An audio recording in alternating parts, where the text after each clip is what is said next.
रुक कर लेते विधानसभा का, जहां विधानसभा का बजट सत्र चला और सदन में हंगामे के आसार भी देखे जा सकते। कहां कौन सी खेल प्रतियोगिता का आयोजन किया गया, जिसमें मंत्री द्वारा जानकारी दी है अध्यक्ष महोदय कि 1 क्रमांक से 8, जिसमें मैं जानकारी मांगना चाहती हूं मंत्री जी को कि 7वां नंबर है विकास खंड छत्तीसगढ़िया ओलंपिक खेल आयोजन, ग्राम पंचायत खुर्सी टिकुल, विकास खंड छुरिया।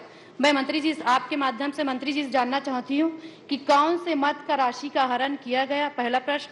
मेरा दूसरा प्रश्न है कौन और कितने राशि का खर्च किया गया। माननीय अध्यक्ष महोदय, इनका जो प्रश्न लगा है वो कौन कौन से खेल कराए गए और कब कराए गए, इस पे प्रश्न था अध्यक्ष महोदय।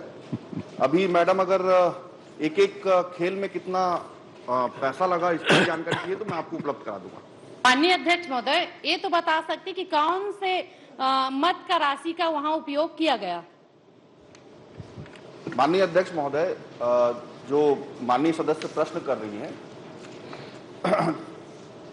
जो अन्य आपको टोटल 8 हमने दिया है उसमें से 2 छत्तीसगढ़िया ओलंपिक का है, बाकी सब खेल विभाग द्वारा आयोजित है। खेल विभाग द्वारा जो आयोजित है उसका डेटा हमारे पास है। जो छत्तीसगढ़िया ओलंपिक है उसमें जो खर्च हुआ है वो नगरीय निकाय और नगर पंचायत द्वारा खर्च किया गया है, तो उसका हम लोग डेटा ले लेंगे, आपको बता देंगे। माननीय अध्यक्ष महोदय, कम से कम उस योजना का नाम तो पता होंगे मंत्री जी को कि कौन सी योजना के तहत उस राशि का आहरण किया गया। मैं योजना का नाम जानना चाहती हूँ अध्यक्ष जी। अध्यक्ष महोदय, अब जब वो खेल ही हुआ है तो खेल हुआ होगा। अध्यक्ष महोदय, अध्यक्ष जी खेला हो गया। अध्यक्ष महोदय, ये ज्वाइंट रिस्पॉन्सिबिलिटी है। वो बोल रहे हैं माननीय मंत्री जी इसका उत्तर आएगा तब बताऊंगा करके। जब वो प्रश्न लग चुका है, उत्तर के लिए खड़े हो चुके हैं तो जानकारी, वो तो संयुक्त जिम्मेदारी के तहत उनको उत्तर देना चाहिए। माननीय अध्यक्ष महोदय, जो प्रश्न लगा है इसमें कहीं पे भी आवंटन का और इसका प्रश्न है नहीं। आप प्रश्न का प्रश्न नहीं है, खेल कूद के बारे में आप भी जानते हैं। आप प्रश्न देखिए, उसमें कहीं भी नहीं है आवंटन का। माननीय अध्यक्ष महोदय, आपको क्या कहना है वो कह दीजिए। माननीय अध्यक्ष, मंत्री जी नहीं बता रहे, मैं बता देती हूँ। स्वामी विवेकानंद प्रोत्साहन योजना जो राशि रहते हैं जनपद पंचायत में, है ना, उसी के तहत उस खेल किया गया है। ये शासन का नियम है अध्यक्ष जी कि इसमें छत्तीसगढ़िया ओलंपिक खेल में मात्र 1 लाख राशि का हरण किया जा सकता है। लेकिन दुर्भाग्य कहा जाए अध्यक्ष महोदय, इस योजना का बंदरबाट करते हुए 4.5 लाख का राशि आहरण किया गया है। क्या ये सही है कि गलत है? या तो शासन का ये आदेश है या गलत है, या वह जनपद पंचायत में गलत तरीके से इस योजना का मत का आहरण किया है वो गलत है। मंत्री जी, मैं ये जानना चाहती हूँ। छत्तीसगढ़ ओलंपिक में सब चल सकता है। माननीय अध्यक्ष महोदय, छत्तीसगढ़िया ओलंपिक जो जोन स्तर में और ब्लॉक स्तर में हुआ है अध्यक्ष महोदय, उसके लिए पंचायत विभाग पैसा रिलीज किया है और अपने अलग अलग मदों के द्वारा उसको किया गया है अध्यक्ष महोदय, और जितना खर्च हुआ उतना सरकार ने उसमें देने का काम किया है। अगर किसी तरह का शिकायत है आपको तो आप मुझे दे दीजिए, मैं जांच करवा दूंगा उसमें। माननीय अध्यक्ष महोदय, मैं पूरे का बिल भाव लाई हूँ अध्यक्ष जी, आप बोलेंगे तो मैं सदन के आपके टेबल में रख दूंगी। मेरे टेबल में नहीं, मंत्री जी को दो ना, जांच करा देंगे। जी, तो मैं मंत्री जी से निवेदन करना चाहती हूँ कि क्या इस सदन के माध्यम से आप जो गलत किए उनके ऊपर कार्रवाई करेंगे, जांच कमेटी बैठाएंगे, मैं ये जानना चाहती हूँ। कर देंगे भाई, 4.5 लाख का मामला है। माननीय अध्यक्ष महोदय, अगर किसी तरह की शिकायत है तो आप मुझे दे दीजिए, मैं जांच करवा दूंगा। जांच भी करवा दूंगा, कार्रवाई। मंत्री जी, आप घोषणा कर दीजिए सदन के अंदर। और कैसे करूँ, क्या बोल रहा हूँ मैं? जांच कराएंगे करके बोल दीजिए ना। जांच कराएंगे, आप दीजिए, आप जैसे ही देंगे हम जांच करा देंगे। धन्यवाद। चलिए माननीय चंदेल जी। माननीय अध्यक्ष महोदय, मेरा प्रश्न माननीय मंत्री जी से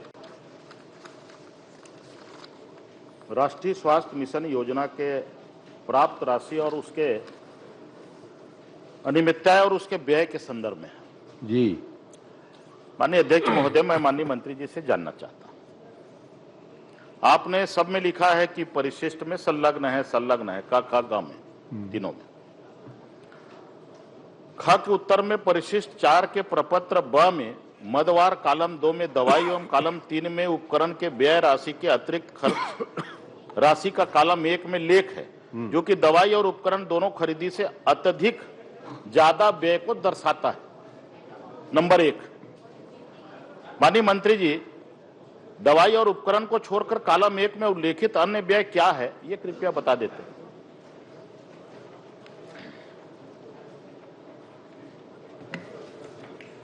माननीय अध्यक्ष महोदय, कॉलम 1 के व्यय प्रजनन एवं बाल स्वास्थ्य, राष्ट्रीय ग्रामीण स्वास्थ्य मिशन, टीकाकरण एवं पल्स पोलियो, राष्ट्रीय आयोडीन अल्पता विकृत नियंत्रण कार्यक्रम, राष्ट्रीय शहरी स्वास्थ्य मिशन, एकीकृत रोग निगरानी कार्यक्रम, राष्ट्रीय वेक्टर जनित रोग नियंत्रण कार्यक्रम, राष्ट्रीय कुष्ठ उन्मूलन कार्यक्रम, राष्ट्रीय क्षय उन्मूलन कार्यक्रम, राष्ट्रीय वायरल हेपेटाइटिस नियंत्रण कार्यक्रम और एकजाई और जो खर्च हुआ है, कई राष्ट्रीय कार्यक्रम है, इसमें दिया ही हुआ है जी। जवाब में दिया हुआ है, मैं चाहे तो मैं पढ़ दूंगा, नहीं तो उसमें मत पढ़िए। वो तो कुछ तो परिशिष्ट में है, कुछ नहीं है। माननीय मंत्री जी, महासमुंद जिले का इसमें विस्तार से उल्लेख नहीं, खाली आपने व्यय राशि बताया। मैं आपसे जानना चाहता हूं कि व्यय राशि एवं कार्यों के संबंध में अनियमितता एवं भ्रष्टाचार की शिकायत के संबंध में परिशिष्ट 4 के प्रपत्र स में उल्लेखित क्रमांक 4 जिला महासमुंद के संबंध में संचालक स्वास्थ्य सहायक को जांच करने हेतु पत्र प्रेषित करने का उल्लेख है। ये पत्र कब प्रेषित किया गया है और जांच कमेटी बनी है, जांच कब तक पूरी हो जाएगी? और शायद मुझे बताया गया कि इस पे भी आपने पहले कार्यवाही की है। अगर इसमें अनियमितता हुआ है ऐसा आपको लगता है तो क्या इसकी पुनः जांच कराएंगे क्या? जी अध्यक्ष महोदय, जांच चल भी रही है, इसमें जो आएगा कार्रवाई करेंगे। कोई भी और जानकारी होगी तो अवश्य जानकारी मिलने पे जांच करेंगे। माननीय सौरभ जी। माननीय अध्यक्ष महोदय, माननीय मंत्री जी ने अपने जवाब में कहा है, प्रशिष्ट में जवाब आया है 22-23, व्यय राशि दवाई एवं उपकरण व्यय को छोड़कर राष्ट्रीय रेबीज नियंत्रण कार्यक्रम, रेबीज की बहुत चर्चा हो रही थी माननीय अध्यक्ष महोदय कि इंजेक्शन उपलब्ध है, इंजेक्शन उपलब्ध नहीं है। 26 लाख रुपए का इसमें व्यवस्था की गई है, दवाई नहीं खरीदी गई है, उपकरण नहीं खरीदा गया है। 26 लाख का व्यय हुआ है, किसी और चीज में व्यय हुआ है, और यहां तो बोल रहे थे कि रेबीज का टीका उपलब्ध है।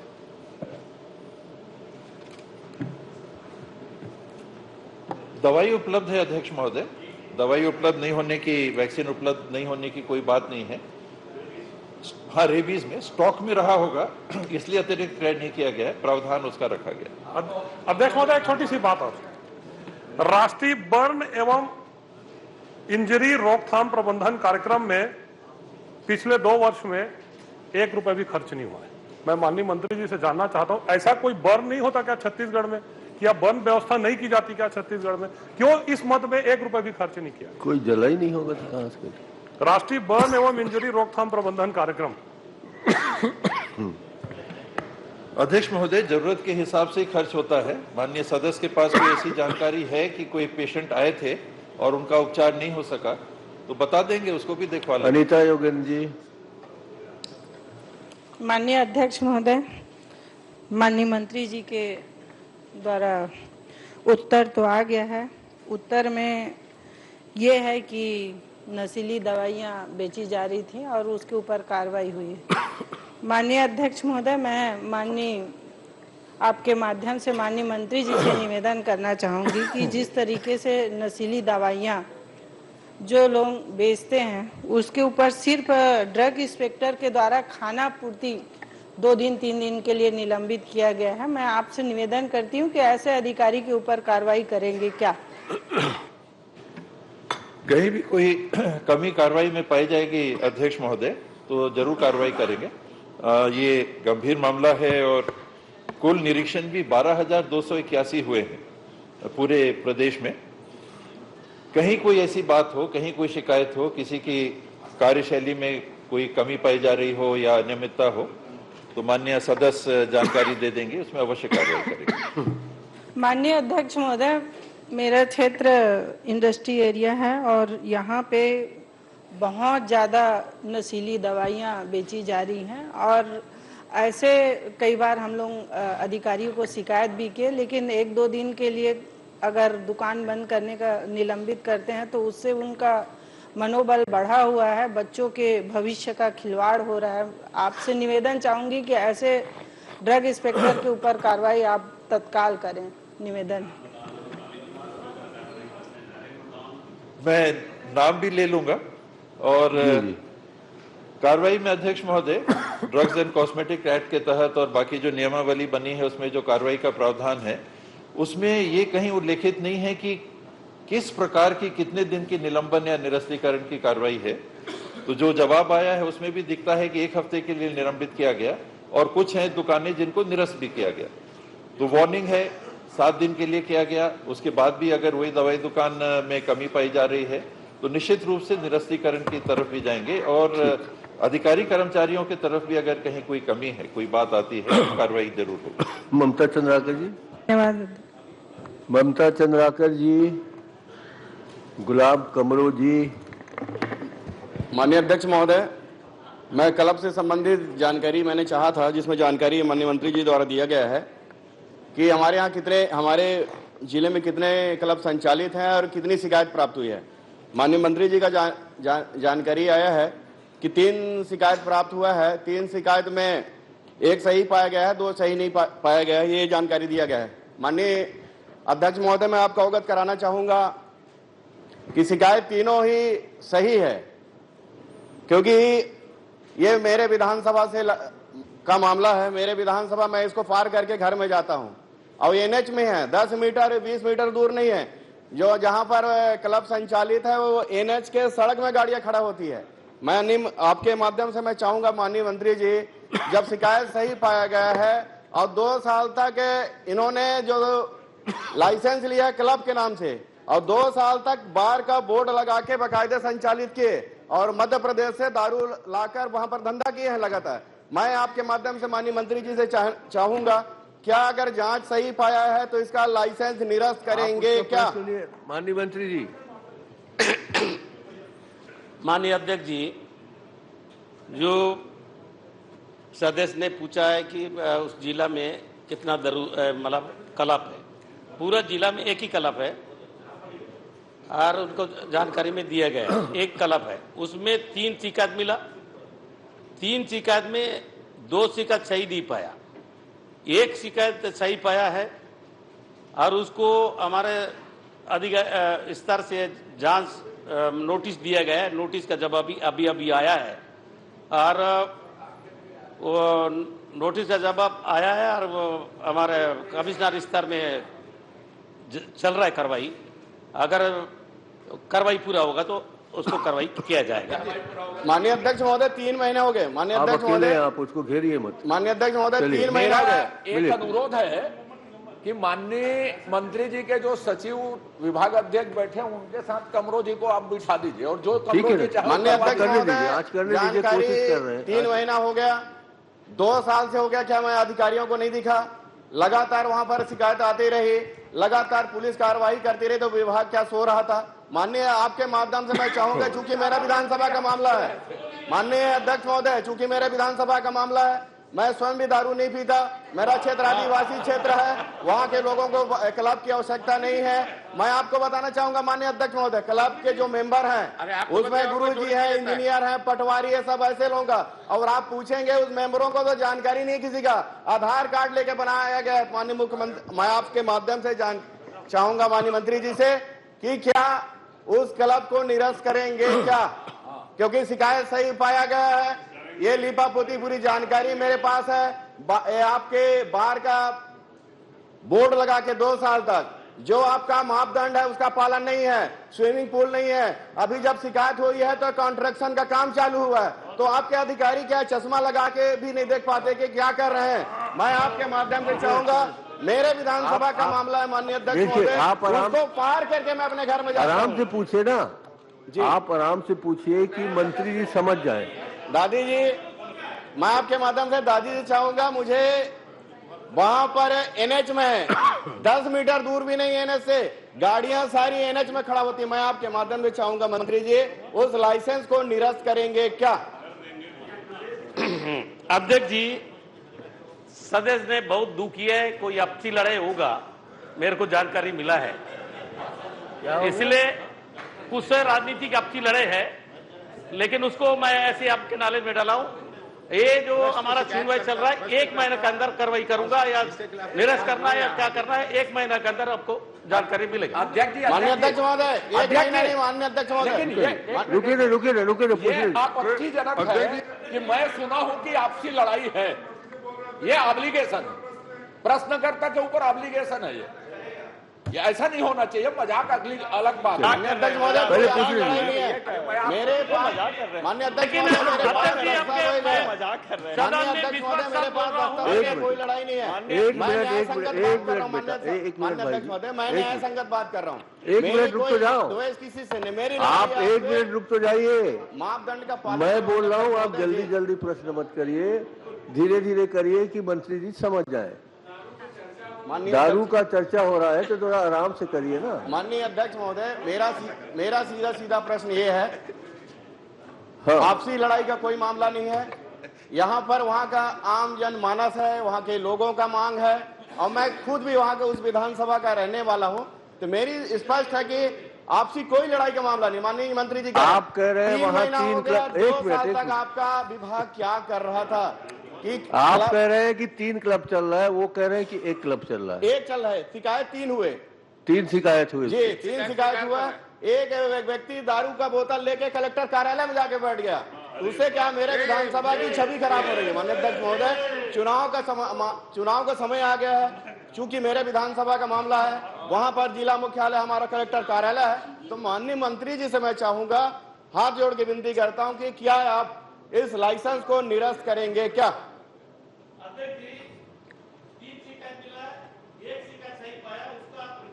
है, हम सुन रहे हो, उसको जल्दी कार्रवाई करेंगे, जल्दी कार्रवाई करेंगे और जरूरत पड़ेगी तो निरस्त भी करेंगे। निरस्त भी करेंगे। हाँ, आप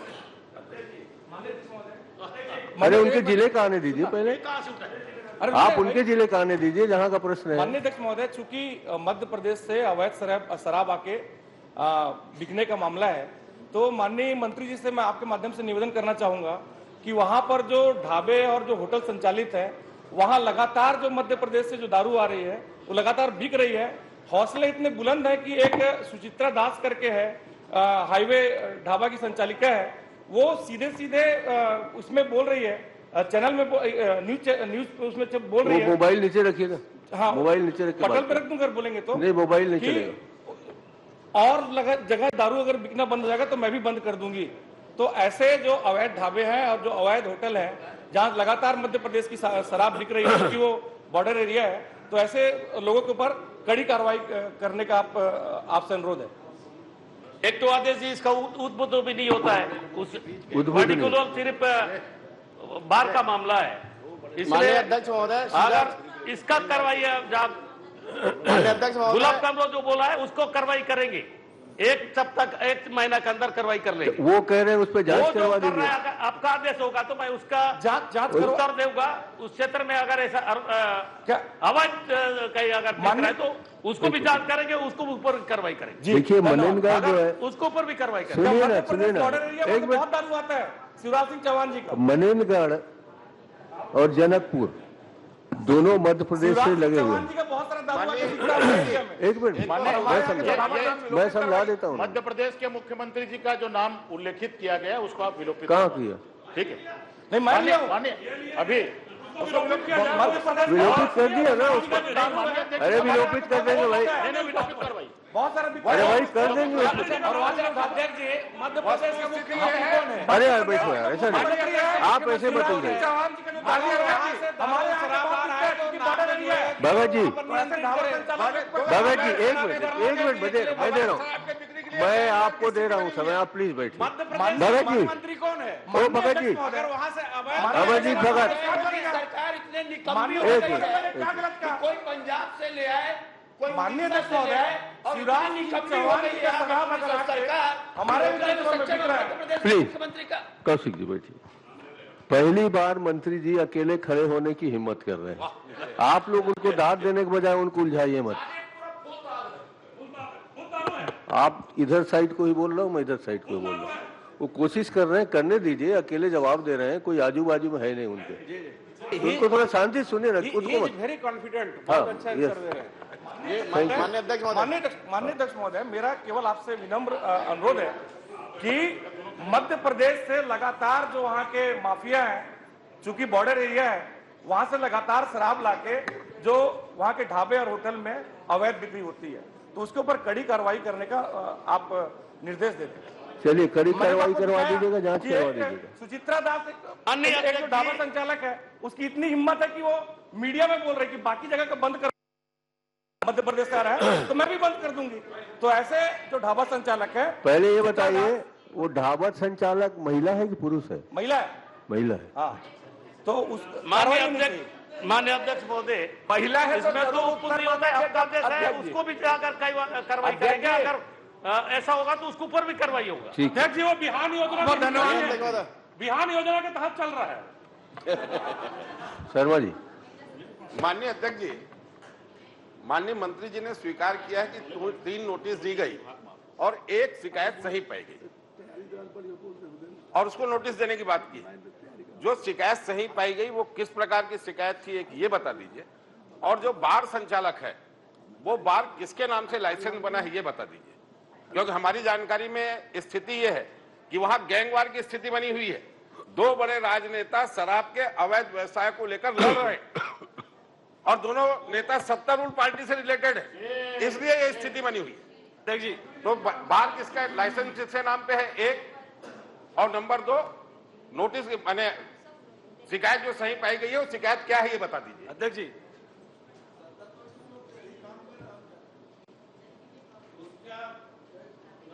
ग्रीन पार्क, क्या बात? सचिन कुमार, 1 मिनट भैया, सचिन कुमार, इतना बारीक पे मत जाइए। शर्मा जी एक बार बोल रहा हूं तो सचिदार आपको समझ। जायसवाल, और बताना है। चलिए आगे के मैं बता देता हूं माननीय अध्यक्ष महोदय। देखिए शर्मा जी, शशिधर जायसवाल वही है जिनके नंद कुमार साहब परसों वहां गए, चिमरी में गए थे और उनके घर में कॉफी पिए थे। ये शशिधर जायसवाल है, इनके नंद कुमार साहब और यहाँ के और एक नेता है रायपुर के सचिदानंद उपासने, ये दोनों आपके वहां गए हैं। नंद कुमार साहब और सचिदानंद उपासने जी परसों जाके चाय पी के आए हैं। देखिए सर, ये काम विलोपित होना चाहिए। अरे आप लोग की मर्जी से विलोपित होगा सब बात। मैंने नाम पूछा, आप लोग का नाम आएगा संचालक के बारे में जानना चाह रहा है। यही तो नाम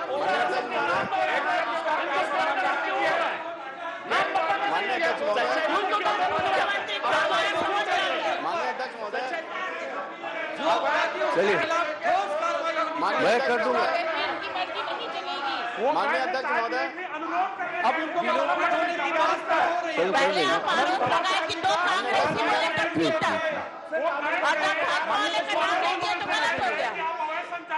देखिए नंद कुमार साहब जी का क्या रिश्ता है उस बात पर प्लीज पड़ेगा, ये तो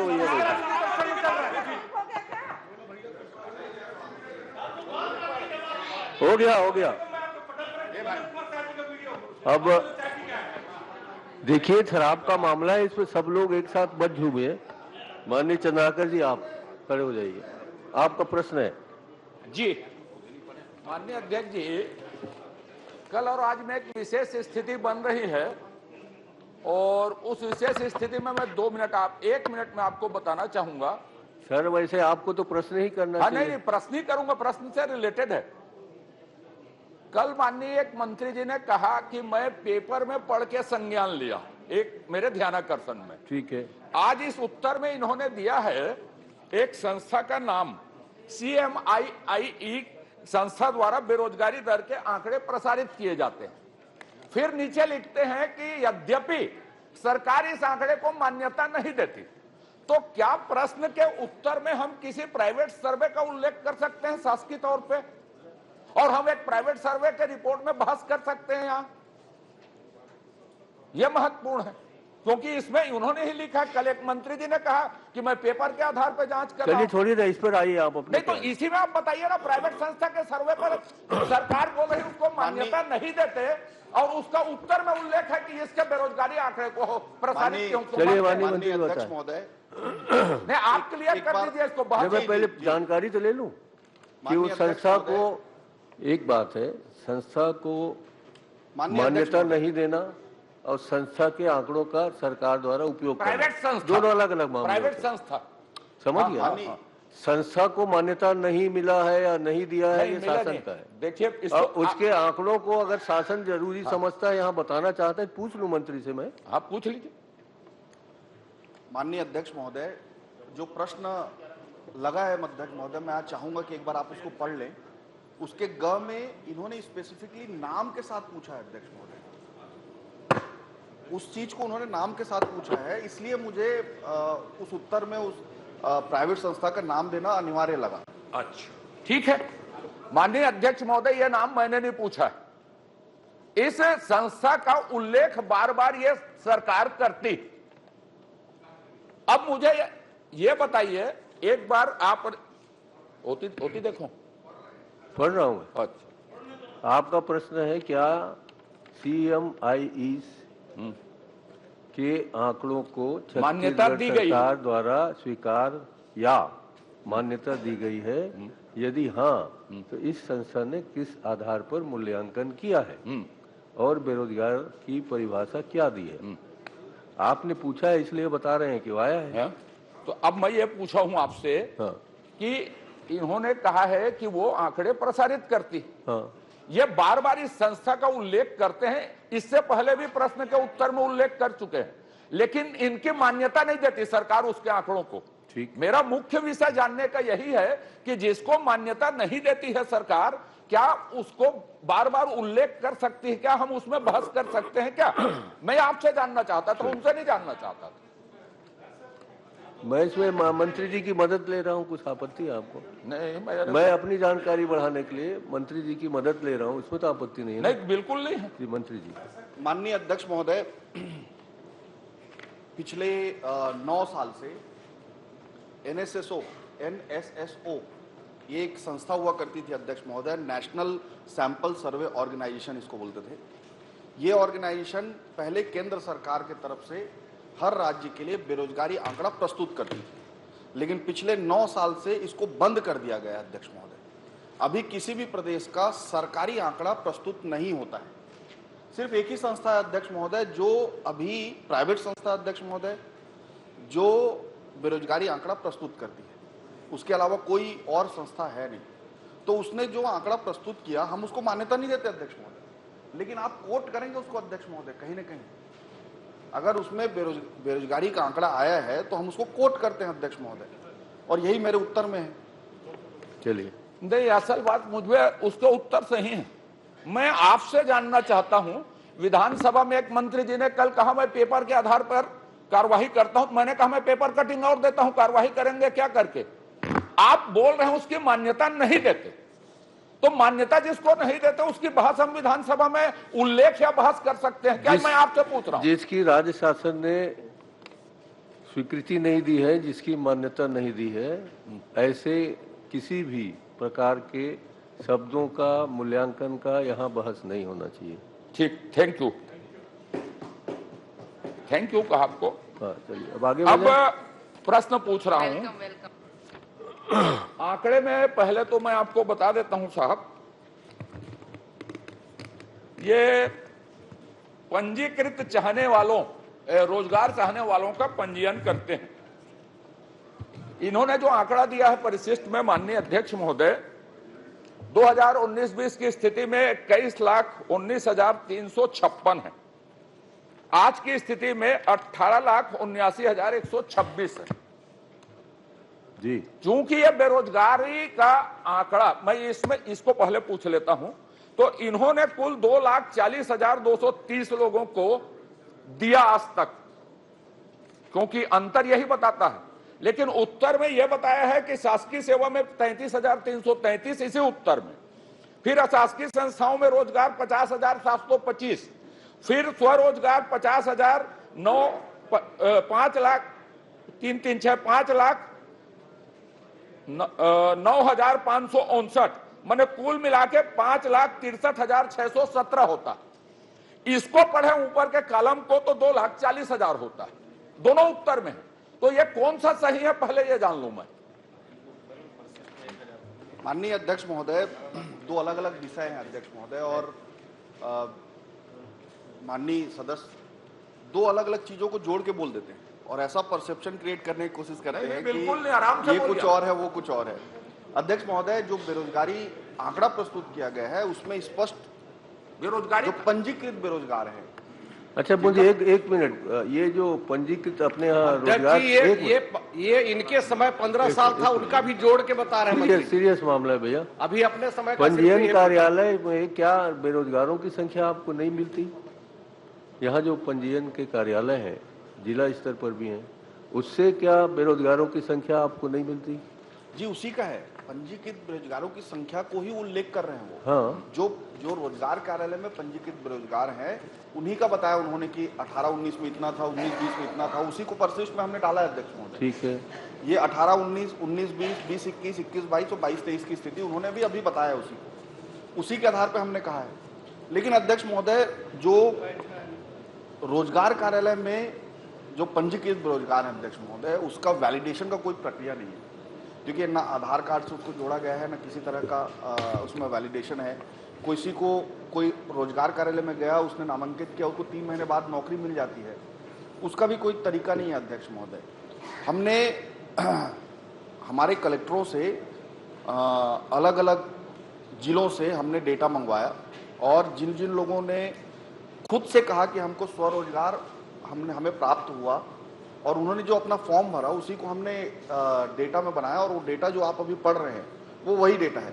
इसको हमने पब्लिक भी किया अध्यक्ष महोदय, इस डेटा को हमने पब्लिक भी किया है, कलेक्टरों के माध्यम से वो आया है और उस डेटा को हमने पब्लिक किया है। वही दो अलग अलग चीजें हैं जी। मान लो आप भी देख लीजिए, दोनों अलग अलग चीजें हैं। ठीक है, स्वीकार कर रहे हैं। उत्तर जो है सही नहीं है इसमें। ठीक अब है। दूसरी बात, इन्होंने रोजगार चाहने वालों का पंजीयन किया है जिसकी संख्या, दोनों अलग अलग चीजें हैं, तो उत्तर सुनिए सही तो कैसे आप नहीं पढ़ ले दीजिए ना, मैंने वो लाइन छोड़ दी। 18,78,126 है रोजगार चाहने वालों को। अभी बेरोजगारी भत्ता के लिए आयोजन किया है, तो बेरोजगारों की कौन है बेरोजगार? छत्तीसगढ़ में बेरोजगार की परिभाषा क्या है जिसको सरकार बेरोजगारी भत्ता देगी?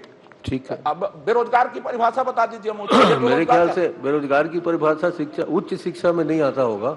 नहीं, इन्हीं का है, उच्च शिक्षा में नहीं आता होगा। इसी प्रश्न में प्रश्न आपने किया जरूर है। तकनीकी शिक्षा, रोजगार सब इन्हीं का विषय है माननीय मंत्री जी का। माननीय, ये बताइए पंजीयन कार्यालय भी आपके अंदर है? हाँ जी है। हाँ। अच्छा, तो उसको वेल इक्विप्ड करिए, उसमें सब चीज जांच पड़ताल हो जाए। पीछे पड़े मंत्री जी के हमारे। एक मिनट, बढ़िया उत्तर दे रहा है। आप नहीं, सीरियस मामला है। देखिए, ये पूरे प्रदेश, सुनिए अरे दादा रे, प्लीज पूरे प्रदेश के बेरोजगारों की संख्या, नौकरी, सबका ये सीरियस सवाल है।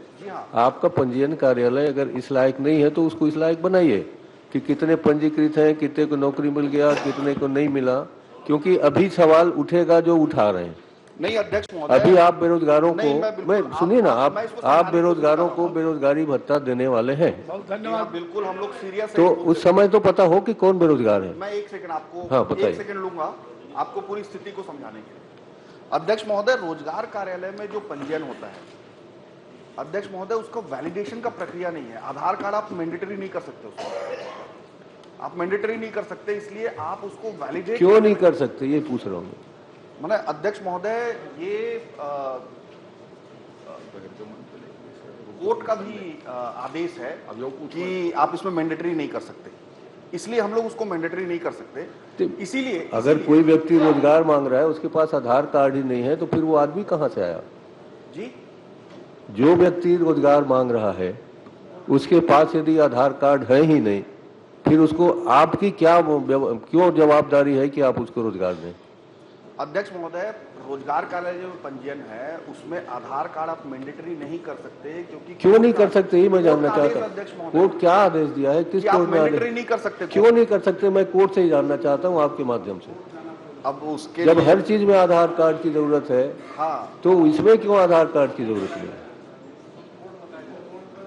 वो अध्यक्ष महोदय, वो उसका पूरा डिटेल पढ़ना पड़ेगा कि उन्होंने क्या क्या कहा है, लेकिन मुझे जो जानकारी है उसके हिसाब से नहीं, आप मुझे अलग से जानकारी देंगे कि बिल्कुल रोजगार कार्यालय में जो रोजगार के पंजीयन होते हैं उसमें आधार कार्ड की आवश्यकता क्यों नहीं है कोर्ट ने क्या उसमें आपको छूट दी है? जी हाँ, बिल्कुल। प्लीज। माननीय अध्यक्ष महोदय, मैं आपको पहले धन्यवाद दे दूं, और मैं आपको एलिगेट नहीं कर रहा हूं, आराम से सुनिए। ये गंभीर प्रश्न है, मैं हल्के फुल्के प्रश्न नहीं, गंभीर प्रश्न है, इसलिए मैं गंभीर मैं आपको इसीलिए थैंक यू दिया। ये बात परिभाषित होनी चाहिए, सरकार को, विभाग को परिभाषित करना चाहिए, क्योंकि बजट भाषण में बेरोजगारी भत्ता का विषय आया है। मैंने इसीलिए कहा जी, तो आप निर्देश स्पष्ट दीजिए कि किसको बेरोजगार माने जाएंगे। धन्यवाद आपको। अब तीसरा प्रश्न, आखिरी नहीं, प्रश्न। एक सेकंड अध्यक्ष महोदय, मैं इसमें कुछ बात अपनी रखना चाहता हूँ। ये बहुत सीरियस मामला है, मैं बिल्कुल आपकी बात से सहमत हूँ। अध्यक्ष महोदय, जो रोजगार कार्यालय है, सुप्रीम कोर्ट के आदेश के कारण हम उसमें आधार कार्ड मैंडेटरी नहीं कर सकते, इसलिए हमारे पास वैलिडेशन का कोई प्रक्रिया नहीं है। इसलिए अध्यक्ष महोदय, हम लोगों को फॉर्म मंगाना पड़ेगा। हमने क्राइटेरिया अलग अलग डिफाइन किया है अध्यक्ष महोदय, और उस क्राइटेरिया में जो आदमी फिट होगा हम उसको बेरोजगार मानेंगे। अगर आप चाहेंगे तो क्राइटेरिया पढ़ने के लिए बोलेंगे तो मैं पढ़ दूंगा। नहीं, पढ़ना नहीं, आप मुझे भी समझाइए, और इनको भी नहीं समझ है तो इनको भी समझाइए। नहीं, मैं बिल्कुल आप अगर चाहेंगे तो हमने क्राइटेरिया उसमें डिफाइन किया है और हम आवेदन मंगवा रहे हैं। नहीं, बहुत बड़ा आपने भार उठा लिया है कि शासन इस बार बेरोजगारों को रोजगारी भत्ता देगी जी। तो अपने पास बेरोजगार की परिभाषा होनी चाहिए, बेरोजगार का चिन्हांकन होना चाहिए, उसके बगैर किसको आप देंगे? वही तो मैं बता रहा हूँ अध्यक्ष महोदय, हमने क्राइटेरिया बनाया है कि किसको बेरोजगारी भत्ता दिया जाएगा। ठीक, उसमें उम्र का भी डेफिनेशन है। पटेल में रखवा दीजिए उसको, साहब, सब पूरा प्रदेश जान लेगा। नहीं, अभी बना रहे तो बनने, अभी तो बन रहा है भाई, पहले ही पटेल में कैसे रखोगे? पहले ही पटेल में कैसे बोले हैं, रखोगे? थोड़ा ध्यान से सुन। माननीय अरे मैं ना, कुछ बोल ही नहीं रहा हूँ यार, जबरदस्ती काहे कब कर रहे हो? Please please please. तो आप उमेश जी अच्छा जवाब दे रहे हो, मैं 2 मिनट पर बहुत अच्छा जवाब दे रहे हो, क्लियर कर इनकी मदद की जरूरत नहीं है आपको। मैं स्थिति क्लियर कर देता हूँ अध्यक्ष महोदय। उसमें 5 क्राइटेरिया है। उम्र का एक क्राइटेरिया है अध्यक्ष महोदय, एक आय का क्राइटेरिया है अध्यक्ष महोदय, एक ऐसा क्राइटेरिया है कि उस परिवार से किसी को सरकारी नौकरी ना हो अध्यक्ष महोदय। ये अलग अलग क्राइटेरिया हमने डिफाइन किया है। बढ़िया। एक सेकंड मेरे को स्थिति को क्लियर करने दीजिए। ये सिर्फ आपके लिए नहीं है, पूरे सदन के लिए है, इसलिए मैं बोल रहा हूँ सिर्फ आपके लिए है, पूरे सदन के लिए। चलिए करिए। ये 5 क्राइटेरिया हमने तय किया अध्यक्ष महोदय, और ये इसका उत्तर आज के ही पटल में रखने की जरूरत नहीं है। आज के ही शिवरतन शर्मा जी ने जो प्रश्न पूछा है उसमें ये जवाब आया है। अच्छा, तो ऑलरेडी ये विधानसभा का संपत्ति हो गई है, तो इसलिए उसकी जरूरत नहीं है। और जहां तक मैं आपको ये आश्वासन, या मैं क्या बोलूं, इसको निश्चित करना चाहूंगा कि बेरोजगारी भत्ता देने के लिए सरकार सुनिश्चित है, सुदृढ़ है, और बेरोजगारी भत्ता देगी अपने गिवन क्राइटेरिया पे।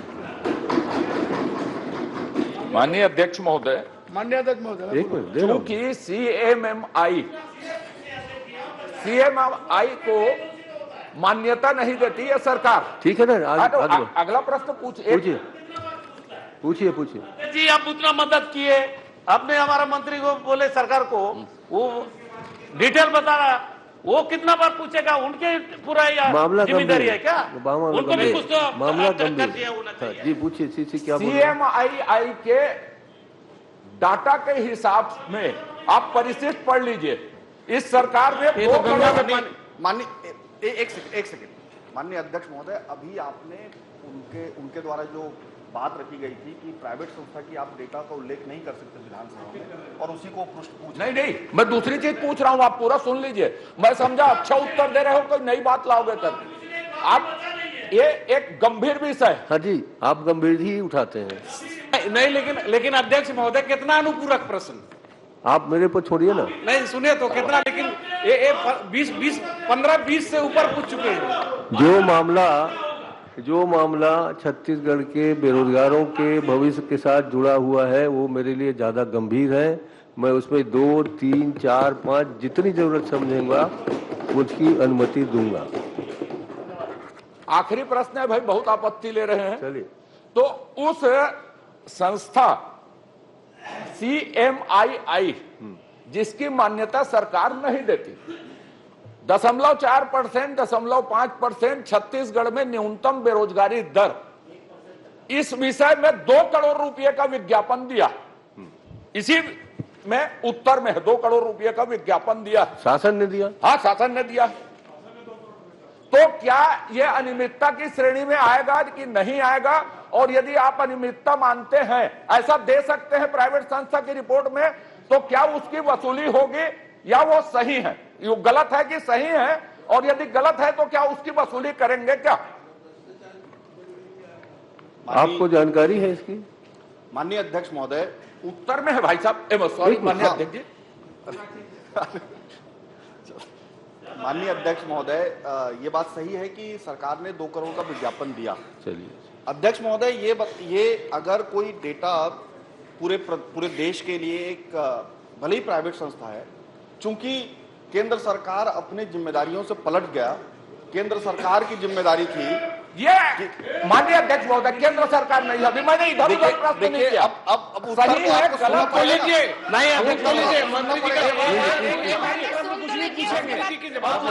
नहीं चाहेंगे, कोई बात है क्या? आप बैठिए। अरे उत्तर दे रहे हैं, उत्तर को सुनिए। बैठिए बैठिए बैठिए। आप 10-10, 20-20, 30-30% पूछ रहे हैं और उत्तर दे रहे, सुनना नहीं चाहते हैं। अरे आप बैठ जाओ भाई। माननीय अध्यक्ष महोदय, उत्तर पूरा सुनिएगा। मैं आपसे निवेदन करता हूं, मुझे 2 मिनट दीजिएगा पूरा। आपको दे रहा हूं। NSSO एक ऑर्गेनाइजेशन है अध्यक्ष महोदय, national sample survey organisation. Central government इसके द्वारा बेरोजगारी का आंकड़ा प्रस्तुत करती थी। मनमोहन सिंह जी की सरकार में हर साल लगातार ये आंकड़े प्रस्तुत हुए अध्यक्ष महोदय, और पब्लिक होते थे अध्यक्ष महोदय, जिसके द्वारा हर राज्य अपने बेरोजगारी आंकड़े को दिखाता था। जब से मोदी जी की सरकार बनी है केंद्र में, तब से ये आंकड़े आना बंद हो गए। और अध्यक्ष महोदय, मेरा आरोप है कि ये आंकड़े इसलिए बंद हुए क्योंकि बेरोजगारों को नौकरी देने की बात हुई थी, उसको छुपाने के लिए मेरे प्रश्न का उत्तर है, ये मेरे प्रश्न का उत्तर है, ये मेरे प्रश्न का उत्तर है अध्यक्ष महोदय। नहीं है, मैं मान रहा हूं नहीं है अध्यक्ष महोदय।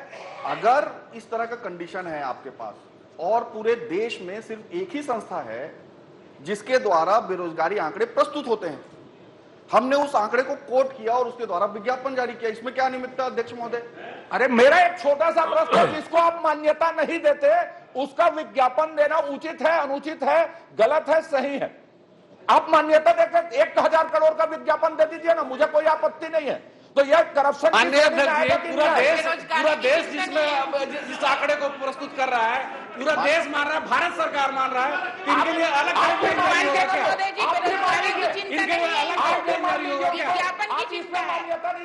पूरा देश मान रहा है उस संस्था को और उस माननीय अध्यक्ष महोदय फॉलो कर रहा है। मैंने उत्तर में मान लीजिए, आप भी आप मान्यता दे दो ना, तो मान्यता देना मान्यता दे दीजिए। इंडिया शाइनिंग के विज्ञापन को देश नहीं भूला है।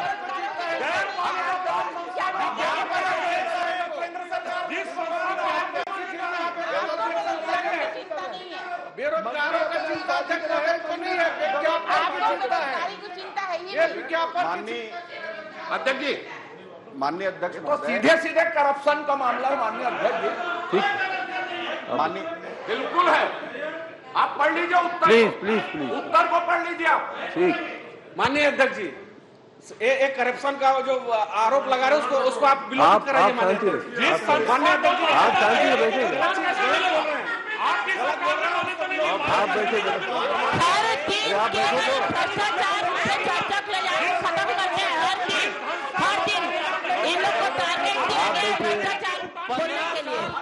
आप लोग बैठिए, प्लीज बात दूसरी कर ले, आप बैठे प्लीज, आप बैठ जाइए।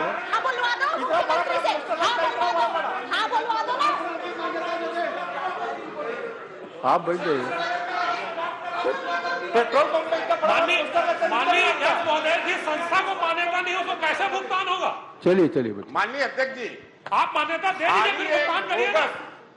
बोगस सर्टिफिकेट प्राप्त करने के लिए इस संस्था को 2 करोड़ का विज्ञापन दिया गया। आप सुन लीजिए, अब उत्तर सुन। बाकी लोगों के ध्यान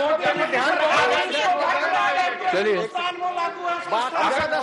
कोई भी अखबार उठा के देख लीजिए, हर पेज पर विज्ञापन है, हर पेज में क्वार्टर विज्ञापन है। आप लोग समझ क्यों नहीं रहे भाई? आप अलग अलग जा रहे हैं। मंत्री जी, माननीय एक सेकंड आप ये एक चीज में क्लियर, मैं मेरी बात सुन लीजिए, मेरी बात तो सुन लो। मेरी बाध्यता ये है, कान में लगाओ, कि मैं आपको बाध्य नहीं कर सकता कि आप क्या उत्तर देंगे, समझ गए? आपको जो विभाग ने जानकारी दी है वो उत्तर दीजिए। मैं किसी भी मंत्री को बाध्य नहीं कर सकता कि आपके सवालों को आपके अपेक्षानुसार ही उत्तर दें। प्लीज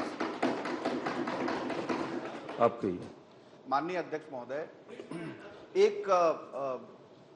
मैं सबके लिए क्लियर करने के लिए बात कर दूं, ये विज्ञापन उस संस्था को नहीं गया अध्यक्ष महोदय। उस संस्था ने जो कोट किया उस कोटेशन को हमने पेपरों के माध्यम से विज्ञापित किया अध्यक्ष महोदय। ये कोई उस संस्था को विज्ञापन नहीं गया है। ये मैं इस बात को क्लियर करना चाहता हूं अध्यक्ष महोदय। संस्था को मान्यता नहीं है, उस संस्था ने अगर कोई कोट किया उसको लेकर विज्ञापन दे रहे हो तो आप क्या सिद्ध करना चाहते हो? प्रेस क्रमांक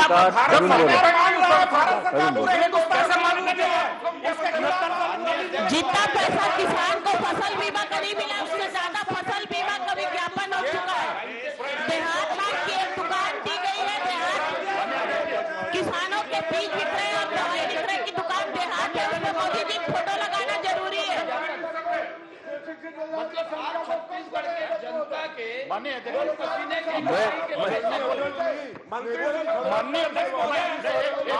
चलिए एक मिनट, आप लोग 6 लोग उठेंगे, एक मिनट, 6 लोग उठेंगे तो मैं किसकी जवाब सुनूंगा? मैं माननीय एक मिनट, यहाँ माननीय नेताजी बैठे हुए हैं, मैं उनसे निवेदन करता हूँ कि इसका जवाब आप क्या देना चाहते हैं दीजिए। माननीय अध्यक्ष महोदय, जो बात माननीय उमेश पटेल जी ने कही कि भारत सरकार लगातार, चाहे अभी बेरोजगारी के सर्वे की रिपोर्ट की बात है, चाहे जनगणना की बात हो, आखिर में अध्यक्ष महोदय हम लोगों को कहीं कहीं आधार तो लेना पड़ेगा। आखिर में हेड काउंट किए क्यों किए? भारत सरकार जनगणना करती तो आरक्षण के लिए हमको हेड काउंट करने की जरूरत पड़ती क्या? नहीं किया। अभी आप देखेंगे ये सर्वे आप नहीं करें और इस सर्वे को पूरी दुनिया मान रही है।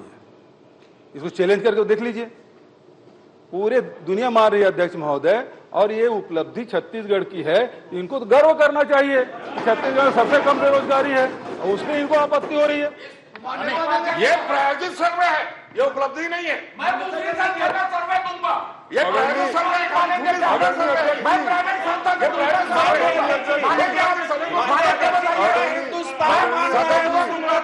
खड़े होते हैं सबके सब। तो ये झूठनाने वाले कौन होते हैं? अभी तो भारत सरकार, अभी तो सच्चाई ये है, डेटा भी तो मांग रहे हैं। सच्चाई ये है माननीय इस बात का है कि मोदी जी ने मना कर दिया उस सर्वे को मानने के लिए, तो ये लोग क्यों मोदी जी का नाम नहीं? माननीय अध्यक्ष महोदय, एक गंभीर विषय पर चर्चा हो रही है जी।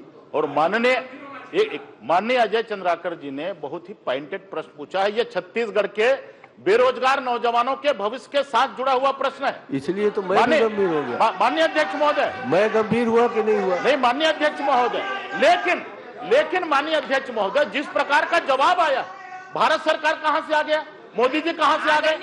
आपको पॉइंटेड उत्तर देना चाहिए।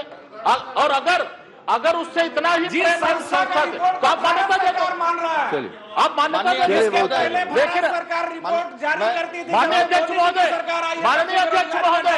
माननीय अध्यक्ष महोदय, तो ऐसे सरकार के तरफ से कोई उत्तर भारत सरकार नहीं, इस प्रकार भारत सरकार जिम्मेदारी के खिलाफ आप कुछ बोल रहे हैं क्या? हर साल 2 करोड़ लोगों को देने की। अरे नेताजी बोल रहे हैं। माननीय अध्यक्ष महोदय,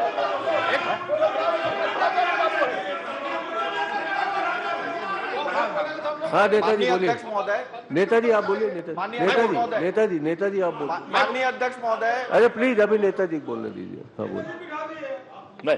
नहीं मैंने नेताजी को। माननीय अध्यक्ष महोदय, नेताजी आप बोले। आपके पास रोजगार कार्यालय का पंजीयन का आंकड़ा है, क्या वो आंकड़ा सार्थक नहीं है, पंजीकृत नहीं है? क्या वो आंकड़ा सही नहीं है?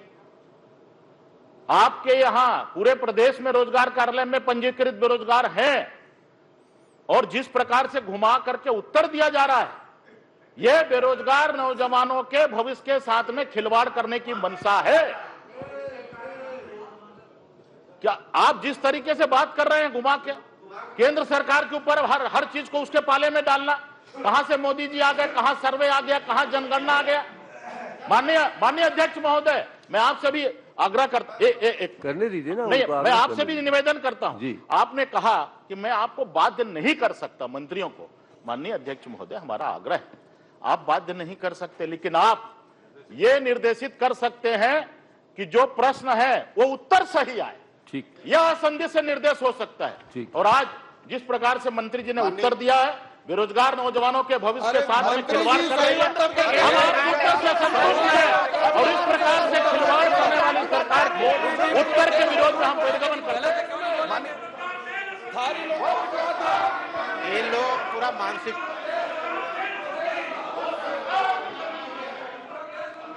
प्रश्न क्रमांक 8। माननीय अध्यक्ष महोदय, एक सेकंड। जो इन्होंने आरोप लगाया, मैं इस सदन पे बहुत गंभीरता से कह रहा हूं कि मैंने एक एक उत्तर सही दिया है। आपने सही उत्तर दिया है, उन्हें कोई गलत आरोप लगाया है उनको मान्य नहीं किया जाएगा, विलोपित कर दिया जाएगा। आप उसकी चिंता मत करिए। माननीय अध्यक्ष महोदय, मैं माननीय मंत्री जी से जानना चाहता हूं कि वर्तमान में हेमचंद यादव विश्वविद्यालय किस महाविद्यालय में लग रहा है और वो महाविद्यालय कितना पुराना है, और आपने कहा कि उसमें 11 करोड़ 92 लाख रुपए खर्च हुए हैं, तो राशि स्वीकृत की गई है, इसमें कुल कितनी राशि खर्च की गई अभी तक, और आपने कहा कि भवन निर्माण की अभी 80% काम पूरा हो चुका है, बाकी काम की समय सीमा बताना निश्चित नहीं है, तो किस कारण से ये कार्य रुका हुआ है और कितनी राशि खर्च हुई है? माननीय अध्यक्ष महोदय, आपका ये कहना बिल्कुल सही है कि इसमें 11,92 लाख करोड़ लाख का स्वीकृति हुआ है और टोटल 40 एकड़ जमीन इसमें आवंटित है। अध्यक्ष महोदय, 2021 में इसको पूर्ण करने का पहले टारगेट रखा गया था। अध्यक्ष महोदय, बीच में कोरोना की महामारी जब आई तो इस काम को कुछ दिनों के लिए बंद करना पड़ा, जिसके कारण से कुछ देरी हुई है। अध्यक्ष महोदय, लगभग 80% पूरा हो गया है और मैं आपको आश्वस्त करता हूं कि बहुत जल्द इसको हम जल्द से जल्द पूर्ण करने के स्थिति में आ जाएंगे। रजनीश कुमार जी। मैं देता हूं मंत्री जी को। हमारे माननीय मुख्यमंत्री जी ने इसका भूमि पूजन किया था और 11 करोड़ 92 लाख रुपए की राशि स्वीकृत की थी। मैं चाहता हूं कि ये जो हेमचंद यादव विश्वविद्यालय है, इसका निर्माण आप समय सीमा जल्दी पूरा करा दें। धन्यवाद। रजनीश भाई। माननीय अध्यक्ष महोदय, मैंने प्रश्न किया था कि राजीव मितान क्लब का क्या पंजीयन किया जाता है और यदि पंजीयन नहीं किया जाता तो किस नियम के तहत, क्योंकि क्लब समिति संस्था संघ को नियमित जो अनुदान दिया जाता है उसमें नियम है कि वित्तीय संहिता में भी लिखा है, तो किस नियम के तहत ये बिना पंजीयन के इनको राशि दिया जा रहा है। और दूसरा, इसी में आपने कहा है कि राजीव क्लब को ये अधिकार है कि वो राशि का आहरण करे, तो उसमें कितने सदस्य और कौन आहरण कर सकता है? माननीय अध्यक्ष महोदय, राजीव युवा मितान क्लब की जो मेन संस्था है उसका पंजीयन हुआ है अध्यक्ष महोदय, और हर जिले में हर गांव में जो संस्थाएं बनी है वो उसके ब्रांच के आधार पर बनी है अध्यक्ष महोदय। इसलिए जो मेन संस्था है उसका पंजीयन हुआ है और उसके जो ब्रांचेस हैं उनके अलग अलग पृथक से कोई पंजीयन नहीं कराया जाता, तो मेन संस्था का पंजीयन है। अध्यक्ष महोदय, आपका जो दूसरा प्रश्न था कि राजीव युवा मितान क्लब में कौन, तो इसके लिए बकायदा अध्यक्ष, उपाध्यक्ष, सचिव का चयन किया गया है अध्यक्ष महोदय, और अध्यक्ष और सचिव उसका आहरण कर सकते हैं। कौन आहरण करता है बताए? अध्यक्ष, सचिव? वैसे सभी क्लब में अध्यक्ष सचिव आहरण करके, आपने कहा है कि इसमें सामाजिक, सांस्कृतिक और खेल गतिविधियों के लिए है, तो क्या आपने इसका परीक्षण करवाया है कि खेल गतिविधि कौन सा है, सामाजिक गतिविधि कौन सा है और सांस्कृतिक गतिविधि कौन सा है, और इसमें कितनी राशि उन्होंने खर्च की? माननीय अध्यक्ष महोदय, जो युवा मितान क्लब है उसको अभी ज्यादातर जगहों पे प्रथम किस्ती ही प्राप्त हुआ है अध्यक्ष महोदय। प्रथम किस्ती के लिए और प्रथम किस्त में कितने रुपए दिए हैं ये भी बता दीजिए। प्रथम किस्त में कितने रुपए दिए हैं ये भी बता दीजिए। 25,000 रुपए प्रथम किस्त में दिए हैं अध्यक्ष महोदय जी। और प्रथम, हाँ रुक जाइए ना, पूरे उत्तर हो जाने दीजिए ना कौशिक जी। तो प्रथम किस्त में 25,000 दिए हैं अध्यक्ष महोदय। उसमें खेल गतिविधि करने के लिए भी है, सामग्री क्रय करने के लिए भी है, अलग अलग क्राइटेरिया अध्यक्ष महोदय। और साथ ही साथ हमने नियमावली में इसका प्रावधान रखा है अध्यक्ष महोदय कि हर साल इनका ऑडिट होगा और ऑडिट में किसी तरह की अनियमितता पाई जाएगी तब उसके ऊपर कार्रवाई होगी। अभी तक कोई अनियमितता प्राप्त नहीं हुई है। ऑडिट जैसे ही होगा उसके बाद उसकी जानकारी आपको प्रस्तुत। कौशिक जी। माननीय अध्यक्ष महोदय, आपने कहा है कि मापदंड के आधार पर व्यय की गई है, तो मापदंड का आधार क्या है? और आप खुद कह रहे हैं कि अभी ऑडिट नहीं हुआ है। मापदंड तो किस आधार पर यह राशि व्यय की गई है? मापदंड नियमावली के साथ ही दिया गया अध्यक्ष महोदय। नियमावली में दिया गया है कि किस नियमावली को आप यहाँ पुस्तक रख दीजिए ताकि सब लोग पढ़ लें। जी धन्यवाद। माननीय अध्यक्ष महोदय जी, 13,000 से ऊपर समिति बनाई गई है, क्लब बनाई गई है और प्रति वर्ष 1,32,00,000 उनको दिया जाना है। एक क्लब को पूरे प्रदेश में जी 1,32,00,000। अब आप उनको राशि देना है तो या तो उनके पंजीयन होनी चाहिए, ऑडिट उसकी व्यवस्था होनी चाहिए और 3 साल पंजीयन के बाद में उसकी राशि जाती है उसको देखने के बाद में। मतलब ये तो एक चारागाह बन गया। आज सैया भय कोतवाल तो डर काहे का। माननीय अध्यक्ष क्या नियम है बना लिए, उसमें क्या नियम लगेगा? वो खुद खर्चा करेंगे, क्या खर्चा कर रहे उसका कोई ऑडिट सरकार मतलब उसके ऑडिट नहीं कर सकती। ऑडिट का कोई प्रावधान नहीं है, उसमें पंजीयन का कोई प्रावधान नहीं है। ऐसे समिति को केवल भ्रष्टाचार करने के लिए और जहां तक उसका गठन की प्रक्रिया है जो ग्राम सेवक और बाकी को होना चाहिए वो कुछ नहीं है। इसलिए माननीय अध्यक्ष महोदय, मैं मंत्री जी से पूछना चाहता हूं और आग्रह भी करना चाहता हूं, या तो आप जब तक उनका पंजीयन ना हो, माननीय अध्यक्ष महोदय, 3 साल पंजीयन के बाद में उनके राशि देनी जा रही है, अभी राशि उसकी बंद कर। 1 सेकंड। विपक्ष की ये समस्या अध्यक्ष महोदय, कभी भी उत्तर को पूरी तरीके सुनते नहीं हो, अपनी धुन में बार अनुदान दिया जा सकता है। अभी आप अध्यक्ष महोदय इनके प्रश्न को देखिए, ये बोल रहे हैं अनुदान नहीं दिया जा सकता उसका जब तक पंजीयन ना हो। और मैं नहीं बोल रहा किया वित्त संहिता के भाग 1 में है, पंजीयन की भी व्यवस्था है, ऑडिट की भी व्यवस्था है, लेकिन वित्त संहिता के भाग 1 में फिर से वही प्रश्न पूछ रहे हैं। यही पूरा ये जितने विपक्ष हैं सबकी यही समस्या अध्यक्ष महोदय, उत्तर कभी सुनते नहीं, अपनी धुन में रहते हैं। माननीय कौशिक जी, पंजीयन की भी व्यवस्था है, ऑडिट की भी व्यवस्था है और किसी तरह की अनियमितता अच्छा, मैं उसके ऊपर कार्रवाई की भी व्यवस्था। माननीय अध्यक्ष, मैं मंत्री जी से पूछना चाहता हूं कि आपके 13,000 जो आप बनाए हैं उसमें कितने का पंजीयन अभी तक हुआ है, आप बताइए। व्यवस्था है तो आप बताइए कितने का पंजीयन। समझ नहीं रहे हैं कौशिक जी, 1 मिनट मैं आपको पूरा समझा देता हूं। मेन जो संस्था है उसका पंजीयन हुआ है अध्यक्ष कौशिक जी, और जो इनके ब्रांचेस हैं पृथक से इनका पंजीयन नहीं हुआ है। जो मेन संस्था होता है उसका। माननीय अध्यक्ष महोदय, अब मंत्री जी ये बताए कि जो उसके बैंक का अकाउंट नंबर है, अकाउंट केवल एक जगह से संचालित है कि अलग अलग जो क्लब बनाए हैं उनके अलग अकाउंट है, ये आप बताएंगे। अध्यक्ष महोदय, जो अकाउंट खुला है अध्यक्ष महोदय, वो उस गांव के अध्यक्ष को अध्यक्ष के द्वारा यही इसमें लोचा है अध्यक्ष महोदय। कोई लोचा नहीं और इसलिए इसमें पंजीयन होना चाहिए। पंजीयन